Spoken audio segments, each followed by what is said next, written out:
Les images que nous venons de voir le montrent, la 100e édition du Tour de France fut une vraie réussite. Une vraie réussite sportive et bravo aux coureurs qui ont su si bien tirer parti d'un parcours exceptionnel que la Corse accueillait pour la première fois.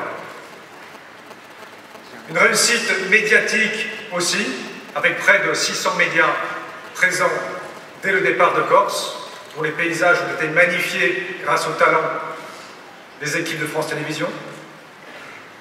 Une réussite encore et surtout populaire,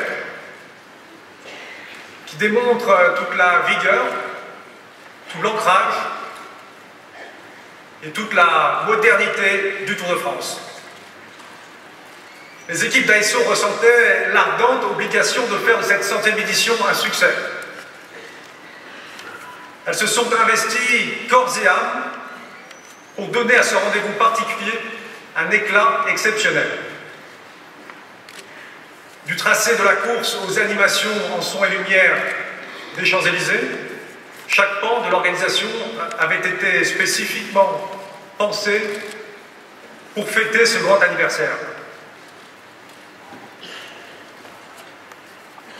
Le Tour de France est magique parce qu'il est une communion entre la plus grande épreuve cycliste au monde et un pays, la France, qui nous offre chaque année ces merveilleux paysages, ces monuments uniques et une foule enthousiaste et joyeuse au bord des routes. Mais le Tour de France aujourd'hui, c'est aussi un succès qui dépasse les frontières de la France. Relayé par les médias du monde entier, le Tour et la France ont rayonné, cette année encore, dans plus de 190 pays. Et si ce 100e Tour de France a été si français, si fidèle à ses racines, le prochain sera tourné vers l'international. Le grand départ de cette nouvelle édition se fera de Grande-Bretagne, où le vélo, au quotidien comme de haut niveau, connaît un très fort engouement depuis quelques années. Le Tour sera présent en Grande-Bretagne, mais aussi au-delà. Nous avions créé en 2011 le rendez-vous cyclosportif, l'étape Argentina par le Tour de France. Nous inaugurons cette fin de semaine le critérium de Saitama à Tokyo, auquel participeront les principaux acteurs du dernier Tour de France. Le Tour est donc bien le fer de lance de la politique de développement international d'Amaury Sport Organisation. Je souhaite par ailleurs féliciter M.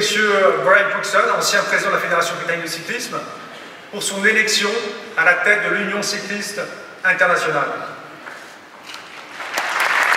Esprit de collaboration et volonté de construire ensemble sont indispensables pour conduire le développement du cyclisme. Je souhaite également la bienvenue à David Lapartien, président de la Fédération française de cyclisme, récemment élu président de l'Union européenne de cyclisme et vice-président de l'UCI.